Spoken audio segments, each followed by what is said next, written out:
인생의 성공은 속도보다 방향입니다. 인생의 보람은 속도보다도 우선순위입니다. 인생의 성공이란 평가는 시작하는 출발점보다는 도착하는 목표점입니다. 이 말을 최종 평가해 보면 나는 그동안 무엇을 하고 살았느냐라는 것입니다. 그리고 지금 나는 무엇을 하고 있느냐라는 자신에게 대한 질문인 것입니다. 한동안 불교계에서 최고로 존경받던 성철 스님이 계셨습니다. 그분은 1993년 타계하셨는데 59년의 수행 생활을 하셨습니다. 20년 동안 동구불출, 밖에 나가면 보는 것고 듣는 것이 다 죄라고 해서 그래서 집 안에서 이 소위 절간 안에서 수행 생활을 20년 동안을 했습니다. 10년 동안 무염식 장자불화를 해가지고 내가 살생활을 하지 않겠다. 그래서 삶은 거 구운 거 먹지 않는 생식을 하는, 그리고 내가 앉아서 잠을 자는 이런 수행 생활을 10년 동안 했고, 그리고 1년 6개월 동안은 용맹정진을 해서 눈을 뜨고 잠을 자는, 내가 눈을 감으면 자꾸만 이상한 것이 보이고 생각이 나서 눈을 뜨고 잠을 자는 아주 고난이도의 수행 생활을 하셨던 분입니다. 이분이 마지막으로 생을 마무리하면서 이게 남긴 그 열반송이 이렇습니다. 자, 앞에 한번 보세요. 자, 생평기강 남녀군 미천죄업 가수미 할하마 비하 만단 일륜 토행 계백산. 이걸 풀이를 하면은 일평생 동안 남녀의 무리를 속여서 하늘을 넘치는 죄업은 수미산을 지나친다. 산채로 무간 지옥에 떨어져서 그 한이 망갈래나 되는지라. 둥근 한 수레바퀴 붉음을 내뱉으며 푸른 산에 걸려도다.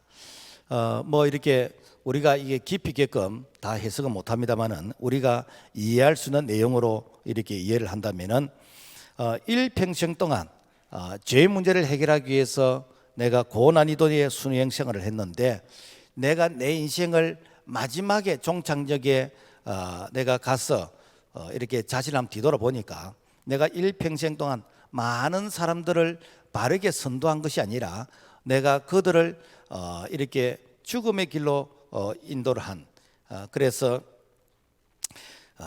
내가 일평생 동안 남녀 무리를 속였다. 그리고 그 죄가 수미산보다도 많다. 이 수미산은 불교에서 가장 높은 산, 히말라야 산보다 더 높은 산을 수미산이라 그래요. 그리고 나는 그 죄로 인해서 산채로 무간 지옥에 떨어지니 내 한이 천갈래 만갈래나 되진다라는 것입니다. 불교에서는 이 말을 우리 아주 그 높으신 스님이 마지막 임종 때까지 겸손하셔서 이런 말씀을 하셨다라고 이렇게 해석을 합니다만은 일반적인 견해로서는 사람이 죽을 때 되면은 사실 욕심이 없습니다. 죽을 때 되면은 자기 속에 있는 말을 진심으로 하는 것이 일반적인 속성입니다. 자, 여기서 우리는 한 가지 사실을 발견하게 되는데, 나는 지금 바르게 살고 있냐라는 것입니다.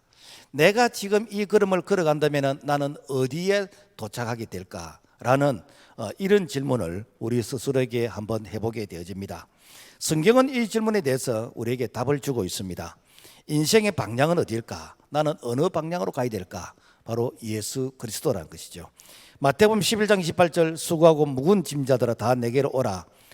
요한복음 14장 6절 내가 곧 길이요 진리요 생명이니. 인생의 모든 문제의 그 문제의 해답, 정답은 예수 그리스도이시다. 그게 예수님이 답이다라는 것입니다. 인생의 우선순위는 무엇일까? 인생의 우선순위는 바로 하나님의 나라를 위해서 살아라라는 것이죠. 너희들이 정치, 경제, 사회, 문화 모든 영역에서 일을 하되 바로 목적이 무엇인가?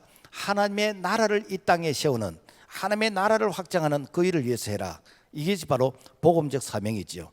그래서 마태복음 6장 33절 너희는 먼저 그의 나라와 그 의를 구하라. 그리하면 이 모든 것을 너희에게 더하여 주시리라. 네가 하나님의 나라를 위해서 네가 우선적으로 살면은 그 나머지 부분들은 내가 모든 것이란 것은 우리가 고민하고 소원하는 것이 다 포함 다 되어 있습니다. 모든 것을 너에게 내가 플러스 알파로 더해 주겠다라고 약속하고 있습니다. 자, 내 인생의 도착 목표점은 어디일까? 베드로서 1장 5절 말씀 보면은 너희는 말세에 구원을 얻기 위하여 믿음으로 하나님의 능력으로 보호하심을 받았느니라. 갓난 아기들 같이 순전하고 신령한 저들 삼아라. 너희로 구원에 이르도록 자라게 하려 함이라. 자, 내가 죽어서 천국에서 눈을 뜬다면은 그 사람은 참으로 복 있는 삶을 살았던 자인 것입니다. 반면에 내가 열심히 살았는데 내 인생의 종착역이 천국이 아니고 내가 지옥에서 눈을 떴다면 그 사람은 아무리 이 땅 위에서 부귀 영화 이렇게 참 건세를 누렸다 할지라도 그 인생은 그야말로 부끄러운 인생이었고 바로 후회하는 인생이다라는 것입니다. 우리가 이런 질문을 푸는 열쇠가 무엇일까? 이런 질문에 대한 열쇠를 푸는 것이 오늘 본문의 내용의 말씀인 것입니다. 오늘 고린도서 6장 2절 보라 지금은 은혜 받을 만한 때요 보라 지금은 구원의 날이로다. 우리가 지금 은혜 받고 지금 구원받아야 오늘 우리가 고민하는 이 문제를 우리가 해결할 수 있다라는 것입니다. 그렇다면 이 일을 우리가 어떻게 해결을 할 것인가? 첫째, 지금 은혜 받아야 된다라는 것입니다. 오늘 본문의 내용을 보면 보라 지금은 은혜 받을 만한 때요. 그 은혜라는 말이 무엇인가? 헬라어로 보면 카리스라는 이 말인데 이것은 감사, 기쁨, 선물, 자비, 너그러움 뭐 이런 뜻이 있습니다. 이 말은 자격이 없는 사람에게 베푸는 사람의 특별한 호의 혜택인 것입니다. 소위 말해서 그 사람이 선물을 받을 수 있는 전혀 어떤 인격이나 성품이나 어떤 댐댐이나 이런 것들이 전혀 없는데도 불구하고 주는 사람의 호의에서 주는 것, 이것이 받는 사람의 입장에서 볼 때는 은혜이다라는 것입니다. 마치 옛날에 한 임금님이 전국에 있는 거지들에게 자 임금님이 하사품을 이렇게 제공을 한다. 그래서 누구든지 거지들은 와서 이 하사품을 받아가라 라고 하면서 전국에 광고를 했습니다. 이때 시골에 있던 이 한 거지가 나 같은 거지에게도 임금님이 하사품을 주실까 라고 고민하면서 이 한양에 올라갔어. 그리고는 이제 임금님 앞에 나가서 이 참 이렇게 손때 묻은 이 더러운 손으로 임금님 앞에 그 하사품의 손을 내미는 이것이 무엇인가? 이것이 바로 은혜이다라는 것입니다.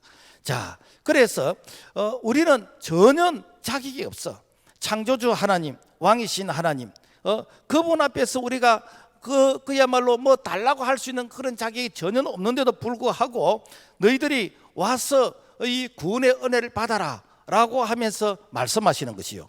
마태복음 11장 28절 수고하고 무거운 짐자들 다 내게 오라. 자, 일단 우리가 주님 앞에 나가야 되는 것입니다. 일단 우리가 은혜의 자리로 나가야 되는 것입니다. 일단 우리가 은혜가 임하는 하나님의 임재가 있는 그 자리로 나와야 됩니다. 그곳이 무엇인가? 예배의 자리고, 그곳이 기도의 자리고, 말씀의 자리고, 그곳이 바로 구원의 은총이 임하는 바로 성령의 임재가 있는 자리인 것입니다. 우리가 그 자리에 와서 손을 내미는 것이죠. 손을 내미는 게 무엇이죠? 주님, 나에게도 영생을 주옵소서, 나에게도 구원의 은총을 주옵소서 라고 하면서 우리가 하나님 앞에 손을 내미는 그 자에게 하나님께서 응답에 이렇게 은혜를 주시는 것이고 구원의 은혜를 주시는 것이고, 그리고 우리가 구하는 것보다도 넘치도록 하나님께서 우리에게 풍성한 이렇게 은혜를 베풀어 주신다라는 것입니다. 자, 문제는 이 은혜를 헛되이 받지 말라는 거예요. 이 헛되이 받는다 이 말은 무엇인가? 고린도서 6장 1절 우리가 하나님과 함께 일하는 자로서 너희를 그러노니 하나님의 은혜를 헛되이 받지 말라. 마태복음 20장에 보면은 어떤 포도원 주인이 그 포도원에서 일할 수 있도록 이제는 이게 일꾼을 찾습니다. 그래서 지금 말로 하면은 우리가 뭐 새벽 인력 시장 같은 이제 이런 곳에 가서 6시에 가보니까 나를 좀 데리고 가서 일꾼으로 좀 써달라고 하는 이런 사람들이 기다리고 있어요. 그래서 자, 포도원에 가서 일해라. 그리고 또 9시에 가보니까 또 나를 좀 데리고 가주기를 바라는 사람이 있어. 그래서 너도 우리 포도원에 가서 일해라. 자, 그리고 나서 12시에서 가보니까 이 사람은 아무도 이렇게 관심이 없어. 왜? 몸도 약하고 일도 하지를 못하고 이런 사람이라. 그런데도 불구하고 우리 포도원에 가서 일해라 라고 하니까 이 사람이 너무 좋아해. 왜? 아무도 자기를 써주질 않는데. 그런데 오후 3시 돼서 가보니까 와, 오후 3시 된 사람도 있는데 이 사람은 조금 이렇게 장애가 있고 어느 누구도 그 사람에게 아무도 이렇게 일을 시키지 않는 이런 사람이에요. 그런데 그 사람도 이렇게 포도원에 가서 일을 하게 했습니다. 자, 그런데 이제 하루가 해가 저물고 이 주인이 그 사람들에게 품삯을 주는데 이 3시에 온 사람부터 시작해서 이렇게 3시, 12시, 9시, 6시 이런 사람이 똑같이 하루에 품삯 한 데나리온을 주는 것이요. 자, 그러면은 내가 6시에서 이렇게 부름받아 일한 사람은 내가 억울합니까? 9시에 부름받은 사람은 내가 억울합니까? 이것은 모든 사람이 다 이렇게 자격이 없는 사람에게 이 포도원에 와서 일하게 해가지고 그 주인이 그 사람들에게 베푸는 그것이 은혜란 거예요. 지금 말하면은 내가 어릴 적 유치원 때부터 예수 믿는 사람이 있어. 그리고 유초등부 때 예수 믿는 사람이 있어. 중고등부 때 예수 믿는 사람이 있고, 어떤 사람은 결혼해가지고 예수 믿는 사람이 있고, 어떤 사람은 50대에, 어떤 사람은 60, 70대, 심지어 어떤 사람은 중환자실에서 산소호흡기 꽂고 예수 믿는 사람이 있습니다. 그런 사람들에게 우리 하나님께서 똑같이 구원의 은혜를 주신 것이요. 그러면은 내가 이렇게 유치원 때 예수 믿은 사람, 내가 중고등 학생 때 예수 믿는 사람은 억울합니까? 아닙니다. 그런 사람은 오히려 더 감사해야 되는 것이죠. 왜?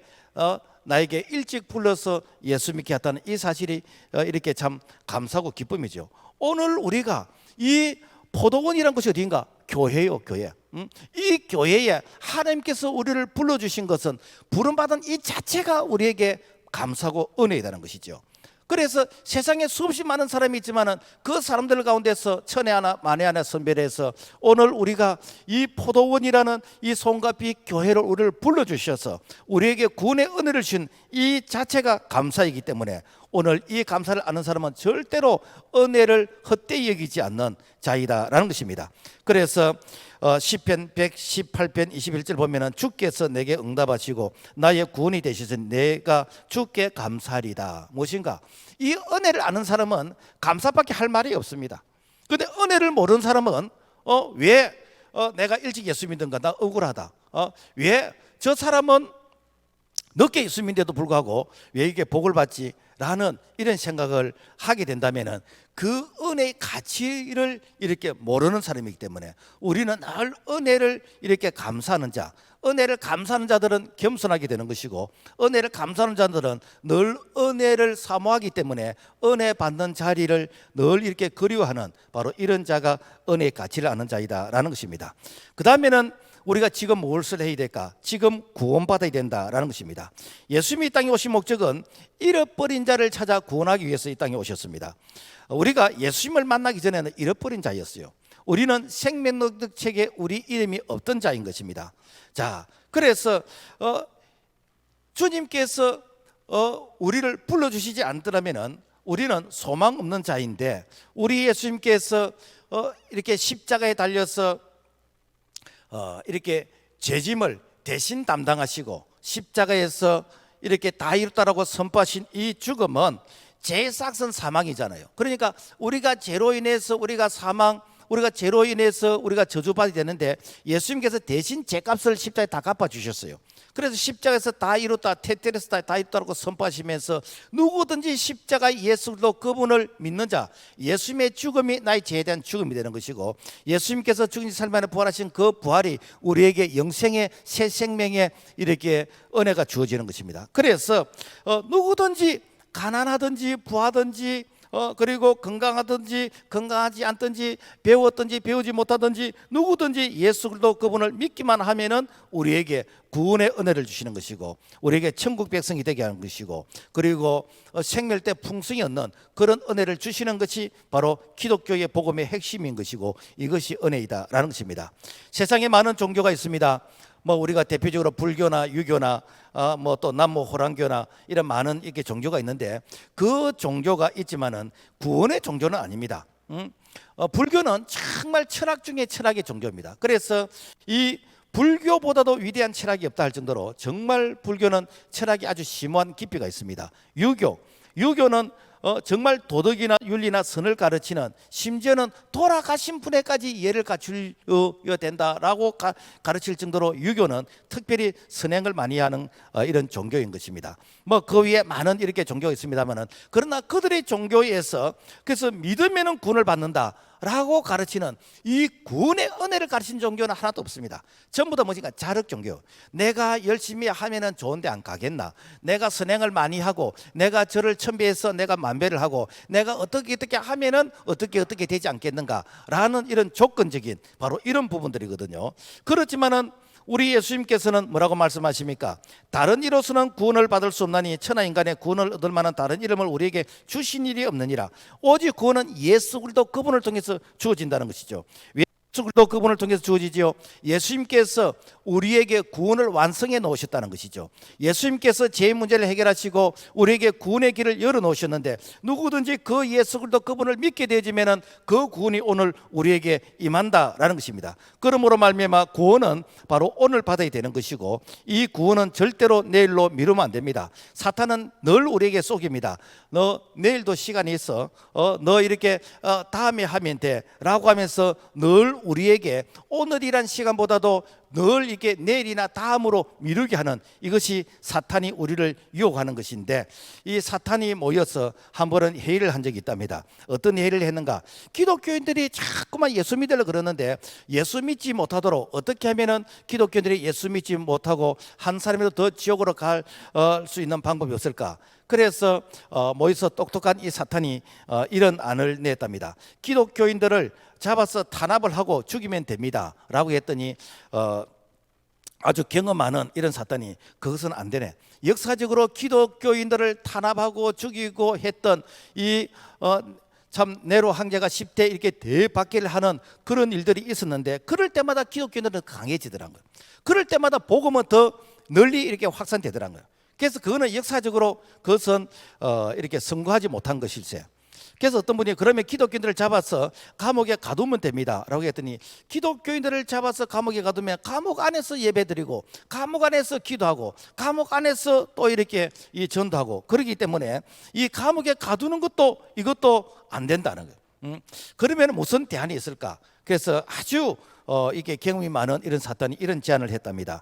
기독교인들에게 기도하게 하고 예배하게 하고 찬송하게 하고 성경 공부하게 하고 전도하게 하고 다 하는데, 그런데 오늘은 쉬고 내일부터 해라 라고 하면서 그 내일부터 하라라고, 즉 내일이 되어지도록 그렇게 이렇게 이 제안을 했다는 것입니다. 바로 그 제안이 만장일치로 채택이 되었는데, 지금도 그 제안에, 즉 마귀 사탄의 그 내일이라는 그 유혹에 지금도 많은 사람들이 내일 예수 믿으면 되지, 내일 하면 되지 라고 하면서 내일에 쏟고 있다라는 것입니다. 우리는 언제부턴가 입버릇처럼 이런 말을 합니다. 언제 한번 이렇게 식사나 합시다. 언제 한번 차 한 잔 마십시다. 언제 한번 찾아뵙겠습니다. 그러니까 언제 한번, 이 언제 한번이라는 시간은 없습니다. 언제 한 번을 지킨 사람도 없습니다. 우리는 매일 이렇게 초를 따진다면은 86,400주의 시간을 선물로 받았습니다. 이 시간은 우리가 쓰지 않는다고 해서 그 다음 이후를 되어서 시간이 우리를 기다리냐, 절대 그렇지 않습니다. 우리는 매일 우리가 86,400주의 이 시간을 사용해야 되는데, 자, 내일을 가장 잘 준비하는 사람은 오늘 최선을 다해서 사는 사람이에요. 그러니까 사탄은 늘 내일을 강조하지만은, 주님은 오늘 네가 오늘 지금 네가 최선을 다하라 라는 것입니다. 그래서 오늘 지금 최선을 다하는 그 사람이 내일에 성공하는 사람이다 라는 것이죠. 그래서 야고보서 4장 14절, 내일 일을 너희가 알지 못하노도다. 너희 생명이 무엇이냐? 너희는 잠깐 보이다가 없어지는 안개니라. 자, 그래서 오늘만이 나의 시간이지, 내일은 사실은 우리가 계획을 세워도 그 오늘 내가 최선 다하지 못하는 사람은 내일의 그 계획이 내게 아무런 의미가 없다라는 것입니다. 그래서 오늘 우리는 내가 오늘 내가 결단하고 내가 오늘 내가 최선을 다하려고 내가 실천하는 그 오늘이 모여서 우리를 성공적인 그런 인생을 만들어준다라는 것입니다. 우리 교회에서 7월 둘째 주 7월 10일 이렇게 중직자 이렇게 그 선택을 하려고 합니다. 우리가 누굴 선택이 될 것인가? 많은 분들이 뭐 개인적인 사사로운 어떤 감정이라든지 어떤 뭐 인간관계라든지 뭐 이런 것들을 생각할 수 있는데, 여러분 절대 속으면 안 됩니다. 오늘 내가 열심히 하는 사람, 오늘 내가 열심히 기도하고 있고, 오늘 내가 열심히 헌신하고 있고, 오늘 내가 봉사하고 있고, 오늘 내가 이렇게 전도하고, 그래서 오늘 최선을 다한 사람은 내일도 할 수 있습니다. 그러나 앞으로 잘하겠다는 사람은, 여러분 이거는 정말 허가 내놓은 이것은 거짓말이기 때문에 절대 속으면 안 됩니다. 그래서 그동안에 얼마나 열심히 해왔는가, 그리고 오늘 내가 얼마나 최선을 다하는가, 이 사람은 내일도 최선을 다할 수 있는데, 내가 다음부터 기도하겠습니다, 내가 세워주면 열심히 하겠습니다, 여러분 이것은 여태까지 이렇게 지킨 사람이 없다라는 것입니다. 자, 그렇다면 오늘 우리가 뭘 해야 되는가? 오늘 우리가 회개해야 됩니다.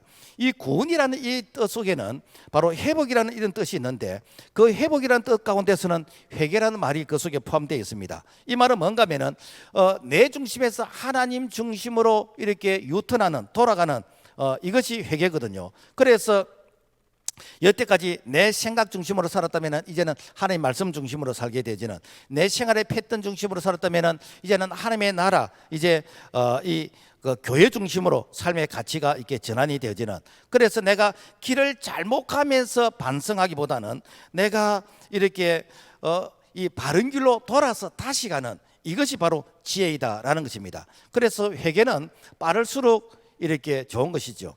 내가 반성하면서 자꾸만 시간을 지연하면 지연한 것만큼 돌아오는데 시간이 많이 걸립니다. 그래서 내가 회개가 늦으면은 내가 돈 잃고 건강 잃고 시간 잃고 인생 잃고 내가 좋은 세월 다 보내고 나서 돌아오는데, 그때 돌아오면은 사실 뭐 돌아오기는 오지만은 사실상 내게 기회가 없는 것이죠. 그러므로 말미암아 오늘 우리가 하나님의 말씀을 들을 때, 내가 이 부분이 해결이 되겠다라고 하면 반성하지 말고 바로 내가 다시 이렇게 그 하나님 중심, 말씀 중심, 이렇게 참 이렇게 교회 중심으로 내가 돌아오게 되어지면은 하나님께서 돌아온 자에게는 반드시 위로함을 주신다라는 것입니다.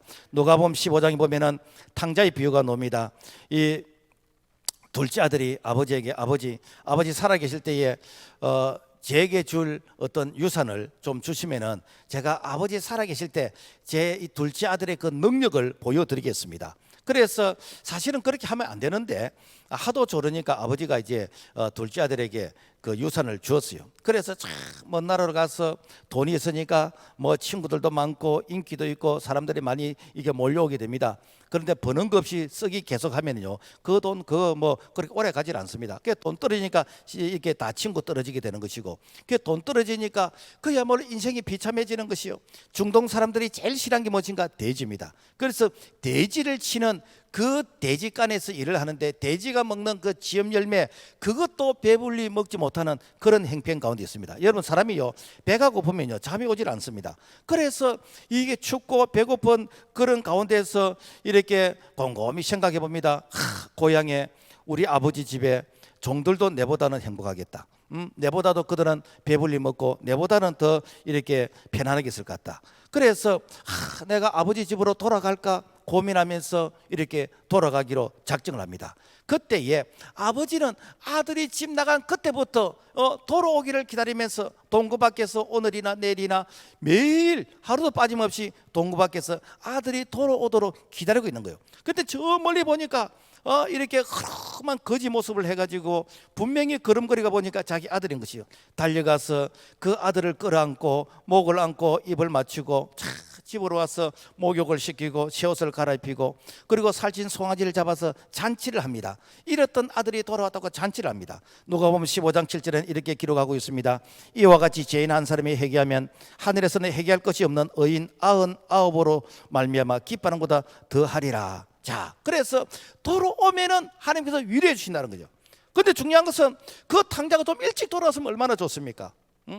근데 보통 우리는 내가 돌아가면은 하나님께서 용서해 주실까? 돌아가면은 하나님께서 나를 야단치지 않을까? 이것 때문에 사실은 이게 못 돌아오는 것이거든요. 그런데 우리가 이렇게 참 돌아오면은 하나님께서 동이서에서 뭔가 우리 죄가를 옮겨주시면서 반드시 하나님께서 우리에게 위로해 주신 줄로 믿습니다. 우리가 요나서에 보면은 이 요나가 니느웨 성에 가서 회개 복음을 전하는데, 이 니느웨 성은 인구가 한 12만 정도 되는 거예요. 그러니까 성이 얼마나 큰지 한 3일 돌아야 이게 성을 돌 수 있을 정도로 그만큼 니느웨의 성이 큽니다. 그래서 이 니느웨의 성을 가진 이 아수르 이 나라는 당시에 아주 초강대국인데, 그런데 이스라엘은 그 아수르에 비하면 아주 작은 변방의 작은 나라입니다. 그런데 이 작은 변방의 이 이스라엘 나라의 요나란 이 선지자가 니느웨 성을 향해서 회개하지 않으면 앞으로 40일 후에 망한다라고 하면서 이 회개의 메시지를 전하게 되는 것입니다. 그것도 3일 동안 전국을 다니면서 전해야 되는데 하루 길만 전한 거예요. 그것도 큰 소리를 전하지 않고 이렇게 작은 소리를 전한 거예요. 왜 그런가? 이 아수르 이 나라는 평소에 이스라엘을 괴롭히는 그런 나라였어요. 그러니까 평소에 이스라엘을 괴롭히던 이런 나라이기 때문에 이스라엘 사람들 볼 때는 아수르는 망해야 되는 것이고, 이 아수르는 회개하면 안 되는 것이고, 아수르는 하나님의 저주를 받아야 되는 나라이기 때문에, 그래서 이 복음도 열심히 안 지내고 싶은 이런 사람입니다. 지금 말하면은 우리 이 주변에 일본이란 나라든지 참 우리 민족에게 아픔을 줬던 저 공산주의라든지 이런 사람들은 망해야 되지, 저런 사람들에게 복음을 전해서 저런 사람들이 회개하고 저런 사람들이 하나님께 은총을 입는다라는 것은 내 양심이 허락되지 않는다, 이런 얘기인 거예요. 자, 그럼에도 불구하고 어떻게 되는가? 가서 이렇게 복음을 전했더니 이 왕이 그 말을 들었어. 여러분 어떤 생각이 들겠습니까? 아, 고맙습니다, 이렇게 생각할 수 있는 부분이고, 다른 한편으로는 그게 무슨 검증이 되나? 그 말을 우리가 어떻게 믿어? 그리고 우리나라를 향해서 이 악담을 하는 저 요나 선지자는 죽이게 돼, 이렇게도 할 수 있습니다. 그런데도 불구하고 어떻게 생각했는가? 이야, 하나님이 저 요나라는 선지자를 통해서 우리에게 경고하시는 말씀이다. 그러면서 되는가? 이 왕이 이게 소나 양이나 이 짐승에서부터 시작해가지고 사람들까지 전부 다 금식하면서 회개 기도하는 거예요. 그것도 그야말로 뭐 죄를 뒤집어 쓰고, 이 죄를 뒤집어 쓴다는 이거는 아주 철저하게 회개하는, 건성으로 회개하는 것이 아니에요. 철저하게 회개했더니 요나서 3장 10절의 말씀 보면은 하나님이 뜻을 돌이키사 그들에게 내리리라고 말씀하신 재앙을 내리지 아니하신지라. 그들이 회개함으로 말미암아 12만 명이 구원을 받게 되었다는 것입니다. 여러분, 오늘날 여러분요, 죄 때문에 망하는 거 아닙니다. 죄를 회개하지 않기 때문에 망하는 것입니다. 우리는 죄를 지을 수 있습니다. 우리는 마음으로 죄를 짓고 입으로 죄를 짓고 손으로 죄를 짓고 얼마든지 죄를 지을 수 있습니다. 그러나 이 죄에 대해서 회개의 복음을 들은데도 불구하고, 회개의 설교를 들은데도 불구하고 내가 회개하지 않으면은 여러분요, 그 사람은 이렇게 이 구원받을 길이 없다는 것이죠. 그렇지만은 오늘 이렇게 하나님께서 이렇게 주의 종을 통해서 내게 말씀하신다라고 생각하고 그 말씀을 내가 하나님의 음성으로 듣고 회개하는 자에게는 우리 하나님께서 이렇게 참 진노를 계획하셨다 할지라도 그 진노를 거두시고 우리에게 은혜를 주신 줄로 믿습니다. 우리가 사무엘하 12장에 보면은 이 다윗이 시나 우리야라는 그 시나의 아내 이 바세바를 이제 이게 가름하게 되지는 그런 일이 있었습니다. 그리고는 완전 범죄를 하기 위해서 그 신하를 이제 전쟁 때 첼슨에 보내서 이렇게 죽게 만들어, 그러니까 간접 살인을 하게 되지는 이런 일을 했습니다. 이거는 아무도 몰라요. 어찌 보면 완전 범죄입니다. 그런데 하나님은 아시는 것이죠. 그런데 하나님께서 이 나단이라는 선지자에게 바로 그 마음을 이렇게 주었어요. 그러니까 나단 선지자가 이 다윗 왕을 향해서 책망을 합니다. 당시에 이 왕들은 뭐 그렇게 할 수 있는 것이 이렇게 그냥 말로 어떤 전례, 어떤 이게 그 상식이었습니다. 왜? 왕의 말이 법이고 왕이 그야말로 권력을 가지고 있기 때문에 뭐든지 할 수 있는 그런 시대였습니다. 자, 그런데 이 나단 선지자가 이 다윗을 책망하니까 다윗이 시편 51편에 뭐라고 말하는가? 내가 여호와께 범죄를 했다는 거예요.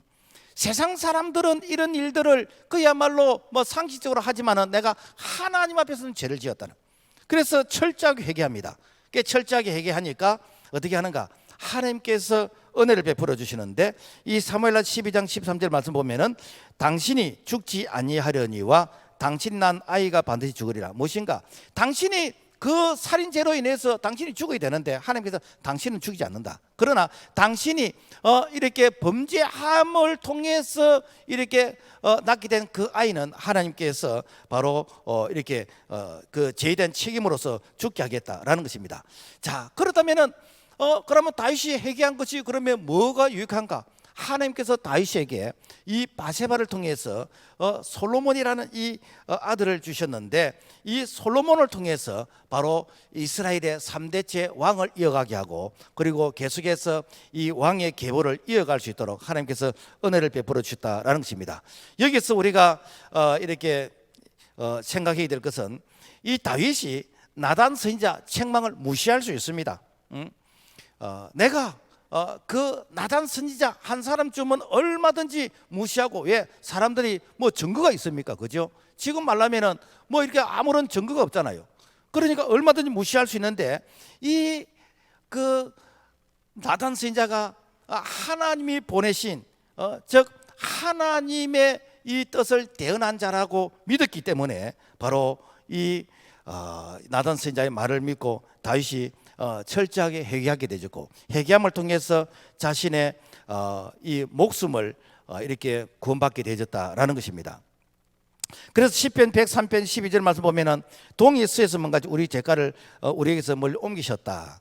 하나님께서 회개한 자에게는 우리 죄를 기억지 아니하신다는 거, 기억지 아니하십니다. 그런데 사실은 살인죄까지는 안 지었지만은 이 교만과 불순종의 죄를 지었던 이 사울 왕, 이 사울 왕에게 이 사무엘 선지자가 왕이 이렇게 하나님 앞에서 이 교만했다고, 불순종했다고 그러면서 죄를 지적합니다. 죄를 지적하니까 이 사울 왕은 어떻게 하는가? 백성들 앞에서 내 체면을 세워줘야 되지, 백성들 앞에서 내 자존심을 좀 세워줘야 되지, 이렇게 백성들 앞에서 나를 책망하면 어떻게 합니까?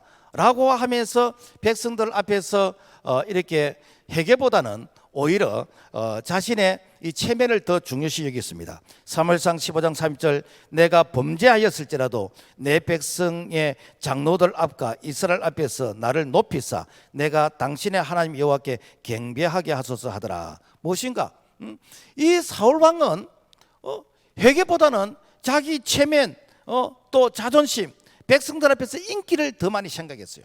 그래서 회개하지 않았습니다. 회개하지 않으니까 되는가? 하나님께서 그 책임을 물으시는데, 이 사울 왕의 회개하지 않음으로 인해서 그 아들들이 그야말로 아주 비참하게 전쟁에서 죽게 되지는 그런 결과를 맞이했다라는 것입니다. 그래서 회개하면은 하나님께서 은혜를 주시는 것이요. 사도행전 2장 38절, 너희가 회개하여 각각 예수 그리스도 이름으로 세례를 받고 제사함을 받으라. 그리하면 성령의 선물을 받으리니, 회개하면은 하나님께서 죄를 용서해 주실 뿐 아니라 그 회개한 자에게 성령을 주셔서 하나님께서 위로를 주신다라는 사실을 우리가 꼭 기억하고, 그래서 지금 내가 해야 될 일 무엇인가? 내가 회개하면은 하나님께서 이 죄를 기억하지 아니할 뿐 아니라 성령의 능력을 주셔서 오늘 성령 하나님 그분께서 우리를 도우시는 그런 은혜를 경험할 수 있기를 주의 이름으로 부탁을 드립니다. 그래서 우리가 지금 해야 될 일이 무엇인가? 우리가 지금 해야 될 게 성령 받아야 됩니다. 우리가 구원받고 예수 믿는다는 것은 성령이 우리에게 임했다는 것입니다. 자, 성령이 아니고서는 우리가 하나님을 아버지로 부를 수 없어요. 성령이 아니하고서는 하나님의 말씀이 믿어지지 않는 것입니다. 그래서 이 성령은 그리스도의 영, 하나님의 영, 이 부활의 영인 것인데, 사실 이 성령은 우리 눈으로서 보인다거나 감각의 기능으로 만져지고 그러지는 않아요. 그래서 요한복음 3장 5절의 말씀 보면은 사람이 물과 성령으로 나지 아니하면 하나님의 나라에 들어갈 수 없느니라. 자, 그래서 이 성령을 통해서 우리가 하나님의 자녀가 되어졌는데, 우리가 성령이 눈에 안 보인다 가지고 성령이 없다. 마치 우리가 이렇게 소리, 그리고 바람, 빛, 이게 눈에 보이지는 않습니다. 손에 잡히지는 않습니다. 그렇지만은 바람이 부는 걸 보면서 지금 현재 이 나뭇가지가 흔들리는 걸 보면서 바람이 지금 불고 있다는 것을 알게 되는 것이고, 나뭇가지가 아주 꺾일 정도로 이렇게 많이 흔들리면 바람이 지금 세게 불고 있다라는 것을 우리가 알게 되어집니다. 마찬가지로 이 성령도 우리의 마음을 감화시키는 것이요.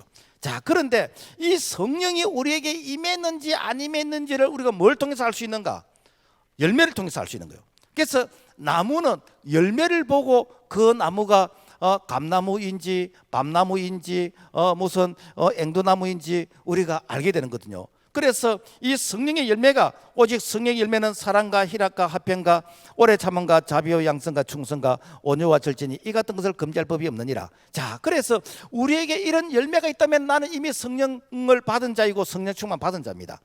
물론 이 열매는 이렇게 점진적인 이런 과정이 필요합니다만은, 그래서 우리가 이게 성령을 받았다면은 내가 이런 열매가 맺어져 가는 것이고, 그리고 내가 성령 충만 받았다면은 이런 열매가 우리 삶 가운데서 나타난 것입니다. 그런데 내가 이런 열매가 전혀 없다면은 우리는 어쩌면은 유사구원, 그러니까 구원의 흉내를 내는 어떤 면은 종교인의 길들이 있는 이런 삶이 될 수가 있다라는 것입니다. 그래서 예수님은 우리에게 반드시 성령의 권능, 능력을 받으라고 말씀했습니다. 사도행전 1장 8절 오직 성령이 너에게 임하시면 너희가 권능을 받고, 여기서 권능이란 무엇인가? 이거는 파워입니다. 힘입니다. 다이나마이트 같은 그런 힘인 것입니다. 그러니까 우리가 예수를 믿는다는 것은 내 힘으로 예수 믿는 거 아니에요. 우리가 내 힘으로 예수 믿는다는 것은 우리의 이성으로서는 한계가 있습니다. 모든 게 한계가 있습니다. 그렇지만은 하나님께서 우리를 성령으로 도와주시는 것이에요. 그래서 성령 받으면은 죄와 싸워서 이기게 되는 것이고, 마귀가 싸워서 이기게 되는 것이요, 유혹과 싸워서 이기게 되는 것이고, 하나님의 말씀이 믿어지고 깨달아지게 되는 것이고, 그리고 우리를 통해서 이런 놀란 이런 표적과 기적이 나타나게 되는 것이고, 그리고 우리가 복음을 전할 때 복음의 전도 이 능력이 나타나는 것이고, 이 성령이 무엇인가? 보혜사, 우리 곁에서 보호하시고 위로하시고 우리를 도와주시는 것이요. 그래서 엄밀한 의미에서 신앙생활은 무엇인가? 성령이 나를 통해서 하시는 것이요. 그래서 성령이 나를 통해서 강하게 임하시는 자와 이 성령이 우리를 통해서 이렇게 나타나지 않는 자, 이 차이가 바로 우리 신앙의 바로 질적인 차이인 것이고, 우리 신앙의 어떤 수준의 차이다라는 것입니다. 인터넷에 들어가면은 20살 청년, 20살 청춘, A+보다도 꿈에 미치라, 저자 박원희 씨 책 내용이 있습니다.